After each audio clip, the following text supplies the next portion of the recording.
So this is a double or triple layer of fabric. So then I went up here on the single layer to see. Now these red markers there, those aren't the markers where there are stains. Those aren't red stain markers.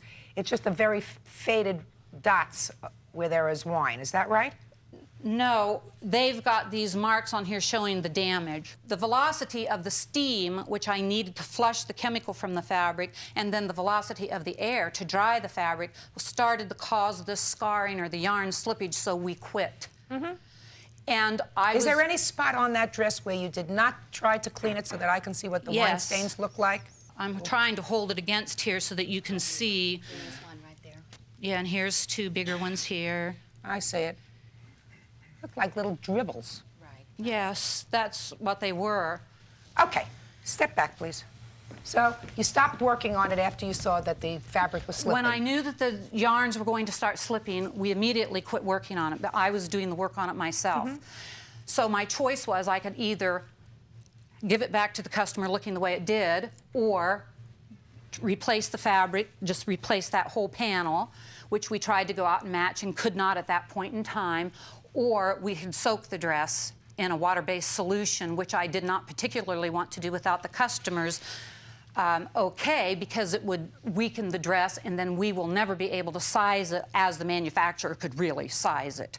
So that's what we were waiting on. Then when the customer came in to pick the gown up and saw the gown, she actually made the statement that she had the fabric that could go in there, so we offered to take and replace that whole front panel, and she would not do that.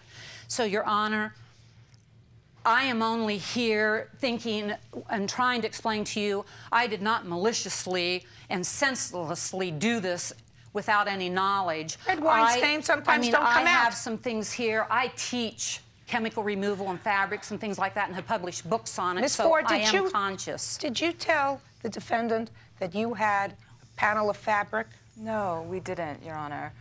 We came in to pick up the dress. Miss Student was Let me ask you a question. Do you have a panel of fabric? No, I don't. Now, It's your a designer dress. Well, your complaint says that you had it made. Yeah, I did. Fine. Did you call to find out the person that you had it made from, how much a piece of this fabric would cost for the front panel? You know, I didn't, because it's a designer dress that comes in one piece. It's actually the whole front panel, Your Honor, because see, there's Listen. spots up here, too.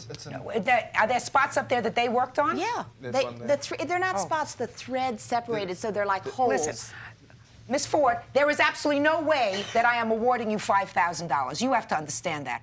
Because you paid $2,400 for the dress, and despite your sentimental attachment for this particular dress, even if I were to be crazy enough to award you $2,400, you could go out and you could get a new dress, put it in the box you say you want to put it in, and save it for your children. You wore the dress. You got wine stains on it. Not white wine, not clear wine. You got red wine stains on the dress. Now, you knew that there might be a problem in getting them out.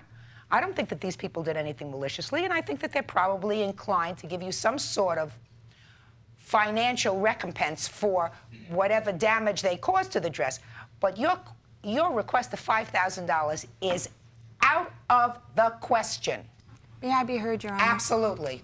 You know, I took the dress after these threads had torn apart to another dry cleaners, and I can't tell you what they said verbatim. So you can't tell me what they said at all. But listen to me. You can't tell me what the other dry cleaners said at all. may I tell you what I read in the literature they gave me? I read. No, you can't tell me what you read. You can bring me literature so that I can read it, but you can't tell me what you read.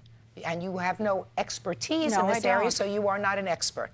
That's why you bring experts to court. That's right. Well, what I'm telling you is your daughter was probably beautiful in that dress. I don't understand why you want to muddy up the lovely memories that you have of a wedding. She got wine stains on her dress. the dress did not come back from the dry cleaners in the same condition it entered the dry cleaning establishment. No, it didn't. Of course it didn't. Because you got red wine stains on the dress. Other dry cleaners can get red wine out. Listen, I don't know that, madam.